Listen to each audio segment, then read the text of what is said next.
No lleva 50 días en el gobierno y las cosas se han movido muchísimo. De verdad que este programa lo podríamos hacer todos los días. Desde la guerra contra el robo de combustible hasta la Guardia Nacional, y en medio hemos pasado por el tránsito de Procuraduría a Fiscalía, también por el gobierno de López Obrador, pues como se ha dado usted cuenta, tiene mucha prisa. Y bueno, para hablar de un par de estos temas y un par de estos cambios, nos acompaña en el estudio Javier Aparicio. Él es profesor de la División de Estudios Políticos del CIDE. Javier, qué gusto. Hola, buenas noches a todos. A ver, Javier, empecemos con la mano dura ahora en este gobierno. Pues eso parece, ¿no? Digo, hay como que un juego de manos por ahí. ¿En qué sentido? En que, bueno, durante su campaña López Obrador criticó, bueno, y por años López Obrador criticó el uso de las Fuerzas Armadas, tanto por Felipe Calderón como por Enrique Peña Nieto. Varias veces se pronunció por retirar al ejército de las calles, ¿no? Por regresarlo a los cuarteles. Regresarlo a los cuarteles y los abrazos en vez de los balazos. Y bueno, esta iniciativa legislativa de Morena pues va avanzando. Estamos en medio del periodo extraordinario. Ayer se aprobó este paquete de reformas que, si nadie lo conoce, yo los invito. Nada más lean los artículos transitorios del decreto aprobado ayer para que se espanten un poquito, porque tiene un montón de, pues como yo diría, ambigüedades. Pero la pregunta de fondo sobre el tema de Guardia Nacional es si es buena o mala idea recurrir a las Fuerzas Armadas para procurar seguridad pública, más allá de las situaciones de emergencia. Porque yo sé que en los casos límites, como, bueno, es la herramienta de última instancia de todo Estado, es recurrir al ejército pues para poner orden, pero orden no equivale a paz, orden no equivale a justicia. Y como lo acabas de decir, es la última instancia, porque si algo, una de las cosas que han repetido los expertos, que prácticamente todos piensan igual, es que si llegamos a esto, Javier, luego va a ser muy difícil dar marcha atrás. Así es, así es. Digamos, ¿por qué? A ver, ¿por qué no nos explicas por qué? ¿A qué vamos? Bueno, en la Constitución, en el diseño constitucional que tenemos, sabemos que la seguridad pública es una función de policías locales, federales y municipales. Y de hecho, en la Constitución prohíbe que las Fuerzas Armadas participen en actividades distintas a la defensa, ¿no? A las actividades de defensa o de seguridad interior, ¿no? Y bueno, esa restricción está ahí. Tan solo hace 2 meses la Suprema Corte tumbó la que era la Ley de Seguridad Interior de Peña Nieto. Lo que intentó Peña Nieto era decir, bueno, seguridad interior, seguridad pública, es como lo mismo, denle chance al ejército de que lo haga. La Suprema Corte dijo, no, eso no se puede. No Oficialicemos lo que ya pasa en Exacto, los hechos, ¿no? Claro, y también sabemos que el ejército está en las calles desde hace años y que esa actividad probablemente sea inconstitucional, pero digamos que de facto tenemos al ejército afuera. ¿Cuál es la mejor forma de normalizar eso? Pues bueno, podemos normalizar la realidad. ¿En qué sentido? Bueno, pues ahora lo que se propone es poner en la Constitución que el ejército, a través de un cuerpo nuevo que se llama la Guardia Nacional, puede participar en las actividades de seguridad pública.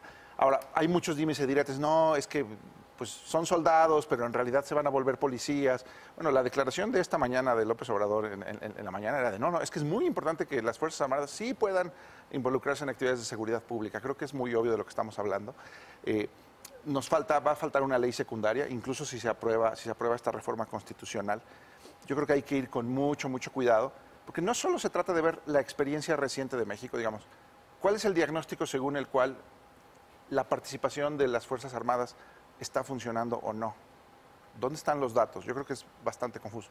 Y si vemos a la experiencia de América Latina, ¿no? Otros países, Bolivia, Brasil, Argentina y demás, pues no es un diagnóstico positivo, digamos. Sí, cada vez más las democracias recurren a sus Fuerzas Armadas, pero es un problema. ¿Por qué? Porque justamente como son tu instrumento de última instancia, la máxima fuerza letal, bueno, una vez que normalizas eso, ¿cómo lo contienes? Digamos, si ponemos en la Constitución... De manera transitoria, ¿no? Esto justamente Exacto. Lo que está haciendo es perpetuar esta situación. Exacto. Entonces, en vez de tratar de regular la participación excepcional de las Fuerzas Armadas, lo que se quiere hacer es poner a nivel constitucional una participación cotidiana de las Fuerzas Armadas. Y de nuevo, esto es más delicado que la Ley de Seguridad Interior. La Ley de Seguridad Interior la pudo tumbar la Suprema Corte. Pero frente a una reforma constitucional, no es del todo claro que la Suprema Corte pueda echar para atrás esto. Y no es del todo claro que si seguimos con miles de militares en las calles, que después los podamos acuartelar. Digamos que paulatinamente, a mí lo que me preocuparía es, fíjense el poder político y el poder de facto que están teniendo estas corporaciones. Ahora, López Obrador le tiene una confianza como ciega de pronto a las Fuerzas Armadas, ¿no? Van a hacer todo, ¿no? Claro. Tú lo ponías de alguna manera en un tuit, ¿no? Nos van a defender, nos van a salvar, pero van a reforestar, pero van a construir aeropuertos, pero van a investigar delitos, pero van a cuidar pipas, pero van a cuidar ductos. Todo, porque es cierto que si vemos en las encuestas, ¿qué pasa? Y esto pasa en otros países, que de repente el ejército, las Fuerzas Armadas, pues le parecen más confiables a la opinión pública que las policías, que los políticos, no sé, que los partidos, ¿no? Los legisladores. Pues sí, porque digamos, sobre todo las Fuerzas Armadas en México, pues sí se usan en tiempos de paz, para atender desastres naturales y demás. Pero el hecho de que no hay que confundir la confianza que se le tiene a una corporación con la necesidad de ponerle controles, ¿no? Digamos, si de buena fe dejamos eso, bueno, hubo un momento en que las policías eran las que depositarias de nuestra confianza. ¿Por qué se corrompe una policía? Pues por falta de controles, ¿no? Y de hecho en México, colegas míos, como Julio Ríos en el CIDE, lo han enfatizado. Vean, es que justo como que el pacto político que hay en México es como que el Estado mexicano no se mete con sus Fuerzas Armadas, es como se les da plena autonomía, ¿no? Digamos, y ellos no se involucran mucho en política. Pero si tú recurres a las Fuerzas Armadas para proveer seguridad pública, pues es algo que se vuelve cada vez más irreversible. Y es preocupante, digo, es por eso que organismos internacionales están igualmente preocupados, ¿no? Este cuento de, bueno, pero como el mando hasta arriba es el presidente y el presidente es un civil, pues eso basta. No, al presidente... No, nos marearon con la cuestión del mando, ¿no? Exacto. Al presidente no le da la vida, aunque empiece muy tempranito, para vigilar cada detalle de implementación de las políticas públicas, ¿no? Y bueno, Javier, el asunto de la justicia tampoco parece que vaya bien encaminado. ¿La Procuración de Justicia te refieres a la Fiscalía? La Fiscalía. Sí, si vemos como que el tema del fiscal general como que estuvo dormido durante todo 2018, ¿no? Llevamos más de un año con un encargado de despacho en la Procuraduría, digo, el último año de Peña Nieto. Y otro lo que llevamos encargado de despacho y otro encargado de despacho. Investigaciones que se acumulan, investigaciones que no se resuelven, el presidente sugiriendo que pues, a lo mejor se somete a consulta popular si se persigue o no se persigue a expresidentes. Esto es delicado porque ahora de repente se mete el acelerador, ¿no? Ayer se entrega, el Senado produce una lista de 10 candidatos y en menos de 12 horas el presidente devuelve una terna, ¿no? Que justo están compareciendo ante comisiones en el Senado, la candidata y los dos candidatos. Yo creo que hay que ir con cuidado. Este fiscal general, de acuerdo al nuevo marco constitucional, que viene desde 2014, o sea, llevamos 4 años de retraso en la designación de un fiscal general. Va a durar 9 años. Va a durar 9 años, va a durar más de lo que dure el mandato del presidente. Hay que tener cuidado. Yo creo que los perfiles que están ahí no son necesariamente malos, pero lo escuchamos ahorita en las comparecencias.